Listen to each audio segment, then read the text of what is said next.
한국장애인고용공단 충남 발달장애인센터에서 근무하고 있는 고인철 센터장입니다. 반갑습니다. 본격적으로 한번 취업 동향과 업종별 사례에 대해서 좀 말씀을 드리도록 하겠습니다. 오늘 이 굉장히 중요한 자리인 것 같아요. 제가 말씀을 드릴 때 이렇게 우리 학생들이 이런 평생의 진로를 가지 않을까 이렇게 생각을 하고 있습니다. 여기 보시면 지금 자녀로 거의 19세까지 학교 교육을 중심으로 받았습니다. 특수학교나 또 특수학교 또 일반 학교에서 제도권 내에서 받다가 지금 대부분 19살에서 20대 초반으로 제가 알고 있는데요. 학생에서 이제 졸업을 해서 대학이나 시민으로 나가기 위한 여기 출발점에 있다고 보시면 될 것 같습니다. 그동안 20년 가까이는 제도권 교육에서 그냥 학교를 나가고 그걸 쫓아가고 다녀야 됐지만 지금부터는 이제 홀로 또는 부모님과 함께 독립을 해서 서울에 사시는 분들은 서울 시민으로서 또 뭐 지방에 사시는 분들은 시민과 이런 활동도 해야 되고 그다음에 직장도 다녀야 되고 나중에는 또 결혼도 하게 되고 또 부모의 역할도 하게 되고 또 다시 또 여러분들께서 자녀를 하는 그런 어떤 인생의 흐름이 있는데 오늘 이렇게 중요한 시점에 출발점에 좀 있는 것 같습니다. 그래서 출발점에 오늘 서 있는데 나는 어떻게 이 중심의 일자리가 가장 중심이 되더라고요. 그래서 취업을 통해서 어딘가 출근하고 있고 그 다음에 집에 와서 어딘가 활동을 하고 있고 그 중심에 일자리가 있다는 것을 다시 한번 좀 말씀을 드리겠습니다. 그리고 앞에 우리 교수님께서도 설명했다시피 1학년부터 4학년까지 이제 학교를 다니게 될 텐데 이런 진로 설계 직업 선택 과정을 조금 한번 고민을 하시면서 1학년에 무엇을 해야 될지 2학년 때 무엇을 해야 될지 그런 것들도 같이 고민을 하시면 좋을 것 같습니다. 일단 직업이 나한테 진짜 필요한지 그 다음에 직업이 나와 어떤 관계가 있는지 여러분의 자녀들이 이해하고 있는지 받아들이고 있는지 나는 직업이 필요 없을 것 같다. 그냥 학교만 다니고 부모님과 같이 사니까 필요성도 없고 의지도 없을 것 같다. 이런 것들을 한번 첫 번째 체크를 하시면 좋을 것 같습니다. 그래서 체크를 해서 직업이 반드시 필요하겠다라는 생각이 드시면 다음 단계로 이제 넘어가겠죠. 나를 이해하고 직업을 가지기 위해서 나를 이해해야 되는데 나에 대해서 객관적으로 잘 이해하고 있는지 두 번째 단계가 필요할 것 같고요. 그럼 직업과 나를 이해하는 과정이 됐다 그러면 직업 정보시장, 노동시장이 어떻게 트렌드들이 흘러가고 있는지를 정확히 정보를 알고 있어야 되겠죠. 정보 싸움입니다. 장애인 노동시장도 마찬가지로. 그래서 직업 정보라든지 노동시장을 어떻게 이해하고 어디서 정보를 취득해야 되는지 여러분들께서 아시는 단계가 될 것 같습니다. 그래서 알게 되면 이제 취업 역량 준비, 그 다음에 마지막으로 졸업할 때쯤에는 구직과 취업 유지를 실제로 4학년 때 할 수 있도록 그렇게 단계별로 좀 계획을 짜셔서 우리 아이는 지금 여기에 와 있는지 아니면 벌써 여기에 와 있는지 아니면 마지막에 벌써 빨리 취업을 검토해서 이렇게 와 있는지 단계를 한번 검토하시면 좋을 것 같습니다. 오늘 이 자리는 바로 이 직업 정보와 노동 시장을 이해하는 단계로 좀 이해를 하시면서 들으면 좋을 것 같습니다. 그러면 노동 시장을 좀 이해하기 위해서는 장애인 고용 제도를 조금 이해를 하셔야 됩니다. 네, 아시겠지만 다시 한번 좀 설명을 드리도록 하겠습니다. 상시 근로자, 매월 사업체에 근무하는 근로자 수가 50인을 초과하는 그 사업체는 장애인 고용 의무 제도가 있습니다. 여기 보시면 반드시 채용해야 되는 고용 의무 제도가 있는데요. 정부, 중앙부처나 또 지방의 공공기관들, 이런 공공기관들은 현재 2024년까지 올해부터는 3.8%가 고용 의무 제도로 적용이 되고 있습니다. 그래서 여기 보시면 91년도부터 2몇 %대 시작해서 3.8%로 계속 올라가고 있죠.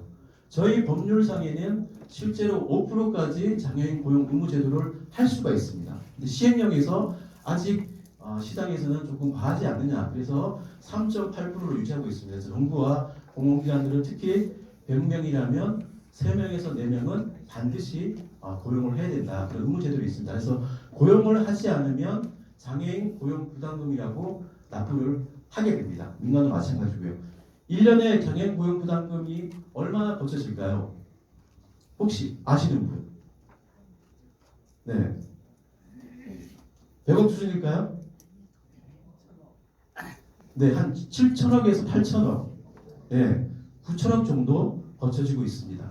최저임금의 연동에 따라서 부담금이 계속 올라가기 때문에 그래서 한 9천억 정도 저희가 이제 예산이 투입이 돼서 걷어서 이렇게 여러 가지 활동을 하고 있습니다. 그만큼 공공과 정부 기관들은 3.8% 앞으로 10년 후에는 이게 아마 4%까지도 올라갈 가능성이 여러분들이 아마 졸업하는 시점이나 30대도 구직 활동을 하기 때문에 그때는 더 장애 일자리가 더 늘어나는 걸로 저희가 예상을 하고 있습니다.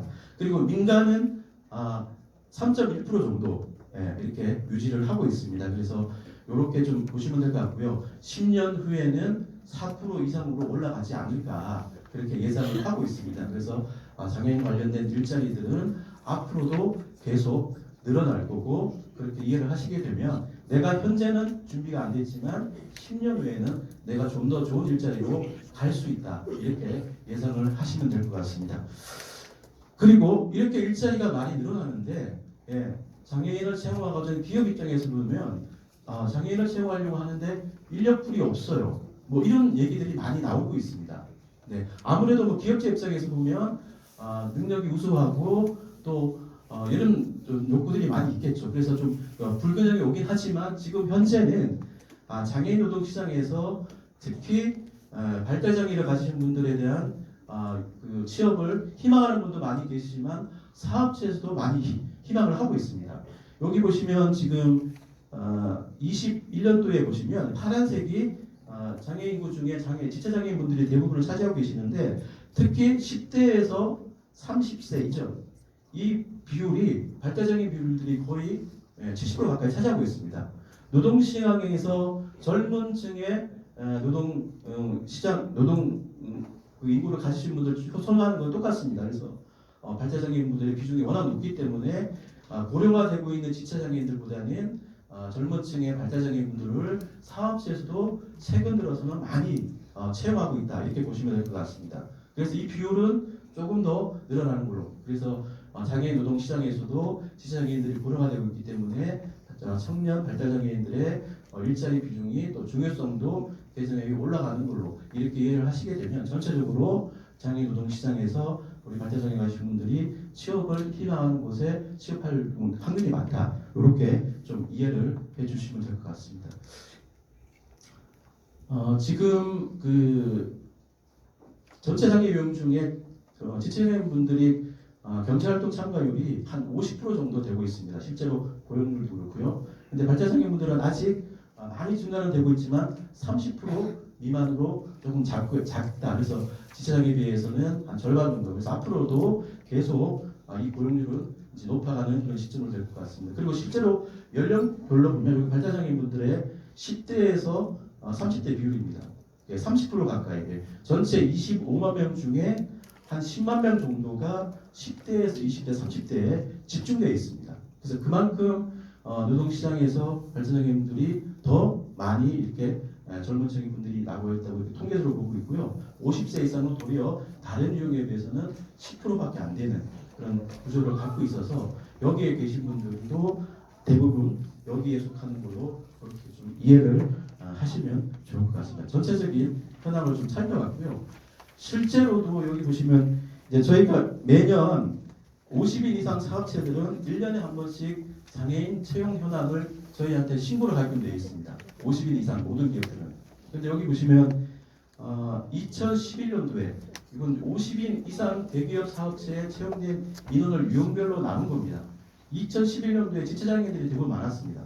7만 5천 명 정도 취업이 됐었는데요. 실제로 2020년도에 보니까 10만 5천 명으로 1.5배 가까이 많이 취업이 돼 있습니다.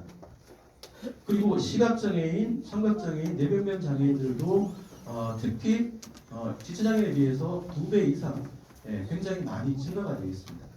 그 중에서 요 유형은 5천 명 정도 대기업에 있었는데 지금 현재는 2만 6천 명 5배 이상 채용이 됐습니다.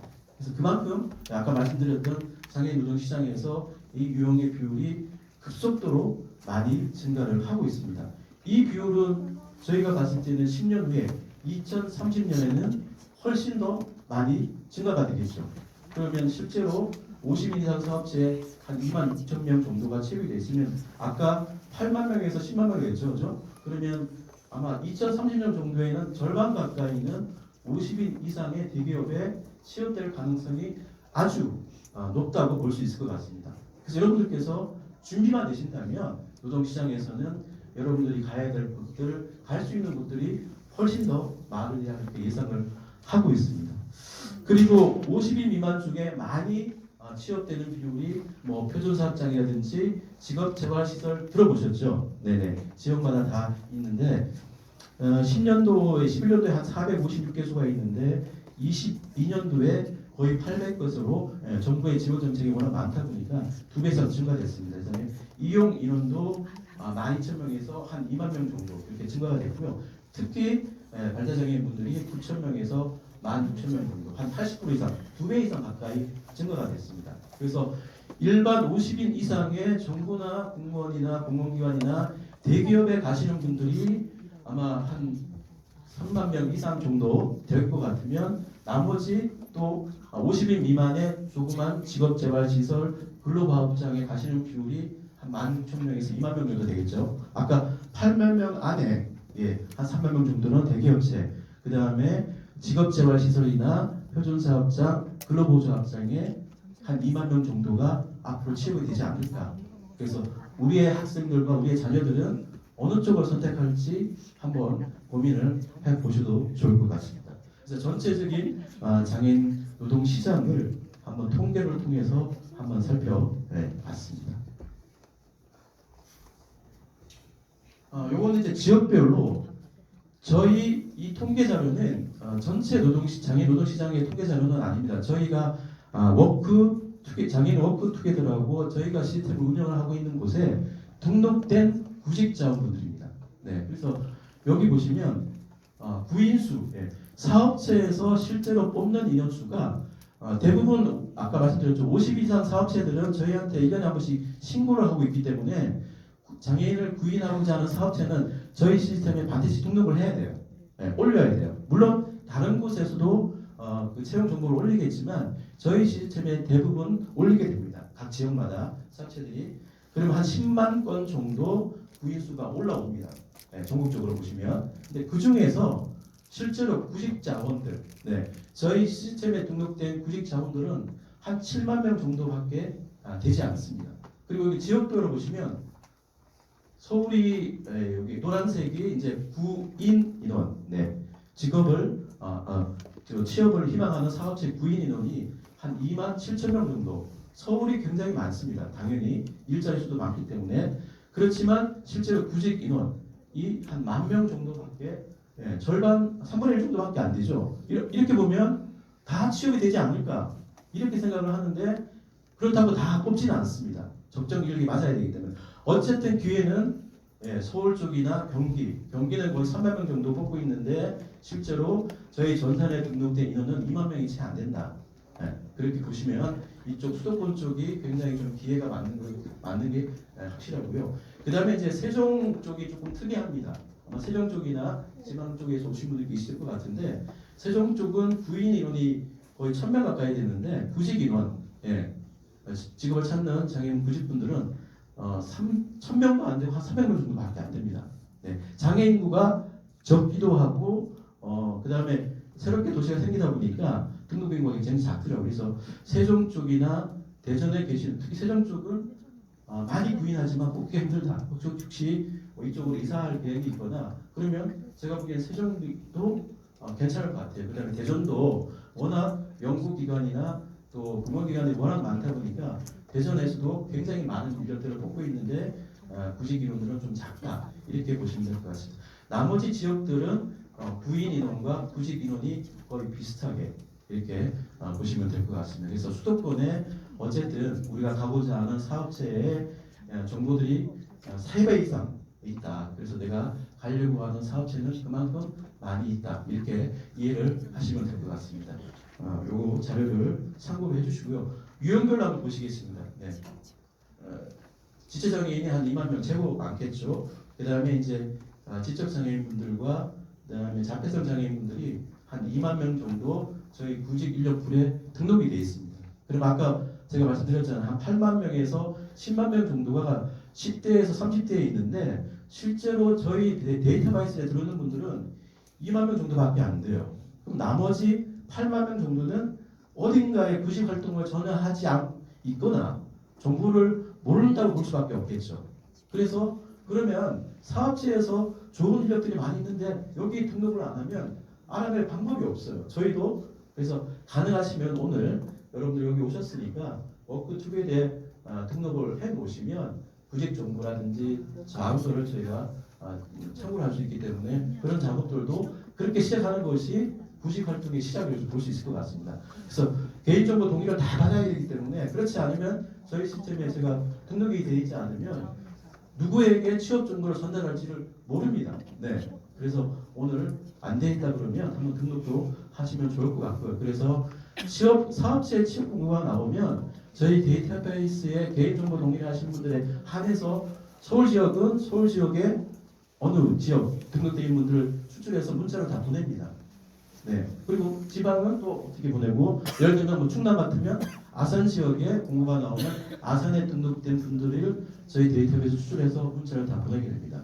그렇게 하시게 되셔야만 정보에 좀 불균형이 깨지니까 이런 것들도 참고로 하시면서 그렇게 준비를 하시면 될 것 같습니다. 그만큼 노동시장에 나와 있는 분들이 많은데 정보를 몰라서 또 그렇게 하는 경우도 좀 있더라고요. 그래서 여러 구직 활동에 참고를 해주시면 좋을 것 같습니다.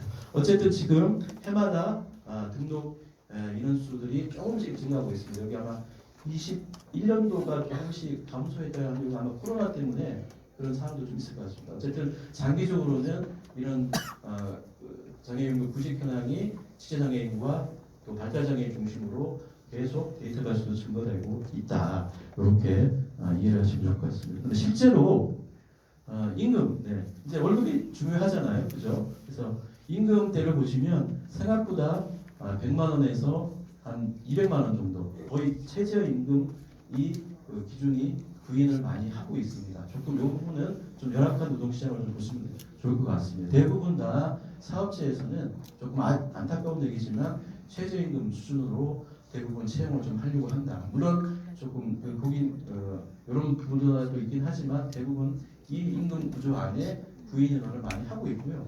실제로 이제 구직자 현황도 이 임금에서 구직을 많이 하고 있어서 요 부분에 많이 실제로 취업을 하고 있습니다. 그래서 100만 원 미만의 사업체에 취업된 경우도 많이 나오고 있습니다. 그래서 100만 원 이하의 경우는 4시간 근로가 되겠죠. 그죠? 예. 4시간 근로에 취업하고 있는 분들도 굉장히 많이 있다. 그래서 근로시간을 많이 해서 월급을 많이 받을 거냐 아니면 우리 학생은 4시간만 근무하고 한 100만 원에서 150만 원 정도로 충분하다. 그리고 나머지 오후 시간은 다른 활동을 통해서 사회에 같이 지내도 좋을 것 같다. 그래서 어떻게 선택할 건지 여러분들은 한번 고민을 해 주셔야 될 것 같습니다. 그래서 한 200만 원 정도는 받아야 되겠다. 그러면 이쪽에 8시간 이상 근무를 하셔야 되잖아요. 그죠? 그래서 8시간 근무를 하시려면 사실은 체력적으로 많이 필요합니다.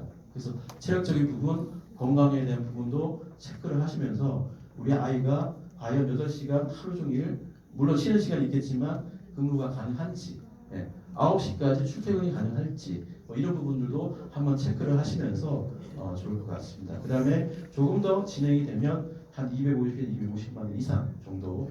요거는 뭐 최저임금에 따라서 임금 구조는 계속 올라가겠죠. 조금 아쉽지만 어쨌든 100만 원에서 200만 원 사이 수당까지 받으면 한 250 정도의 노동시장에 대부분의 일자리가 나와 있다. 이렇게 이해를 하시면 좋을 것 같습니다. 그리고 업종입니다. 이제 여러분들께서 선호하는 또 뭐 여러 가지 업종들이 있을 텐데 실제로도 여기 보시면 이제 사무라고 되어 있는데 이 직종을 많이 선호를 하고 있습니다. 대부분 사무 지원이 되겠죠. 그 다음에 단순 노무, 제조라든지 포장이라든지 이런 업종이 대부분을 차지를 하고 있고요. 그 다음에 실제로도 구직자분들도 사무 쪽을 많이 희망할 것 같은데 실제로는 구직자분들은 한 16,000명 정도를 희망을 하려고 여기보다는 단순 노무 쪽으로 더 희망하시는 분들이 굉장히 많이 있다. 그래서 이쪽에 업무가 가능할 수 있도록 나름 학교 다니는 동안 흘려야 된다면 노동시장에 이쪽을 진출할 수 있는 확률이 더 많지 않느냐. 그렇지만 제조나 뭐 단순 노무 쪽은 충분히 갈 수 있는 기회가 더 많이 있다. 이렇게 이해를 하시면 될 것 같고요. 그래서 대부분 다 사무 지원 쪽이나 단순 노무 쪽에 실제로도 취업 비율이 굉장히 많이 있습니다. 그래서 사무 지원 쪽이나 단순 노무 쪽을 희망하고 계신 분들은 특별히 걱정을 좀 안 하셔도 되지 않을까 이렇게 생각이 드는데 이렇게 직종별로 한번 통계 자료를 좀 보여드렸습니다. 그래서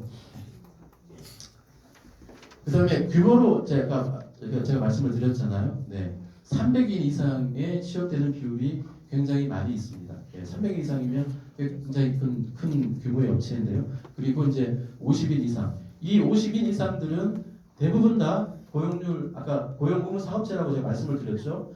3.1%를 채우기 위해서 대부분 다 일자리를 채용 공고를 내고 있습니다. 그래서 채우게 되면 거기서 대부분 다 멈추더라고요. 3.1%에서. 그래서 주변에 혹시 이제 사업체 정보들을 가지고 계신다면 고용률이 좀 낮거나 이런 업체들이 아무래도 장애인분들을 많이 채용하려는 의지가 있다. 이렇게 보시면 될 것 같아요. 그래서 3.1% 우리 회사는 고용 의무 고용률을 넘었습니다 하면 저희도 사업체한테 더 이상 얘기가 힘들어요. 그래서 일자리가 잘 안 나오더라고요. 그래서 물론 아직까지 고용률이 낮은 업체들이 많이 있지만 이런 부분들을 참고를 해주시면 좋을 것 같고요. 실제로도 300인 이상에 많이 취업이 되어 있습니다. 조금 이제 정규직 근데 조금 아쉬운 거는 정규직보다는 비정규직 근로자, 계약직 근로자로 많이 뽑는 경우가 대부분이라고 좀 보시면 될 것 같아요. 그래서 그 부분은 좀 아쉽긴 하지만 한 곳에서 오랫동안 근무하면 제일 좋겠지만 뭐 옮겨 다니는 것도 저는 그렇게 나쁘다고 생각하지 않습니다. 그래서 좋은 직장, 좋은 환경, 또 좋은 사람이 있는 곳에 이렇게 옮겨 다니는 것도 본인의 역량을 위해서 괜찮은 것 같아요. 그래서 이런 부분들 한번 참고를 해주시고요. 그러면 최근에 저희가 이제 장애인 고용 의무 사업체들은 저희 쪽으로 신고를 한다고 말씀을 드렸잖아요. 그리고 그 중에서 업종별로 고용률이 낮은 기업들은 저희가 개별로 사업체 컨설팅을 합니다. 업종별로. 사업체에서 무조건 직무를 그냥 뽑는 것이 아니라 어떤 직무에 어떤 유형의 장애인분들을 채용을 시킬지 대부분 다 대규모의 기업들은 설계를 직무 컨설팅을 저희가 합니다. 그래서 개별로 저희 지사라든지 센터를 통해서 직무 개발을 통해서 적정 인력이 사업체 현장에 취업할 수 있도록 대부분 다 컨설팅을 통해서 취업을 시키고 있습니다. 그래서 첫 번째로 보시면 금융 쪽도 장애인 고용 의무 비율이 3.1%를 지켜야 되는데 대부분 뭐 여러분들 아시겠죠? 은행권들은 거의 상시 근로자가 5,000명 이상, 10,000명 이상이 됩니다. 그러면 장애인 근로자를 거의 300명에서 많게는 1,000명까지 채용을 해야 되는데 장애인 노동시장 아까 말씀 장애인 인력풀이 그렇게 많지가 않습니다. 그래서 저희가 이제 직무 개발을 하게 되는데요. 여기 예시를 제가 좀 담아놨습니다. 그래서 대부분 다 고용률이 1% 미만입니다. 그래서 앞으로도 아마 많이 뽑을 걸로 예상이 되는데 장애인 일반 공채를 할 때 장애인 특별 채용을 별도로 하는 경우도 있고 이렇게 직무를 별도로 뽑아내서 수시로 공고하는 경우도 있습니다. 그래서 그런 정보를 아시려면 가능하면 저는 이제 저희 장애인 워크 투게더 시스템에 그런 채용 정보들이 수시로 옵니다. 그리고 6월달에 채용을 해야 되겠다. 그럼 사업체에서 저희 지사로 전화가 옵니다. 그러면 6월달에 채용하기 위해서는 훈련을 통해서 직무를 뽑아가지고 10명 정도 채용하자. 이렇게 계획을 세웁니다. 근데 그런 정보들을 저희가 워크 투게더 시스템이나 저희 공단이라든지 이렇게 올리게 됩니다. 그래서 그런 정보들을 빨리 취득하시는 게 우리 아이한테 적정 인력을 찾을 수 있는 어떤 도움이 될 것 같습니다.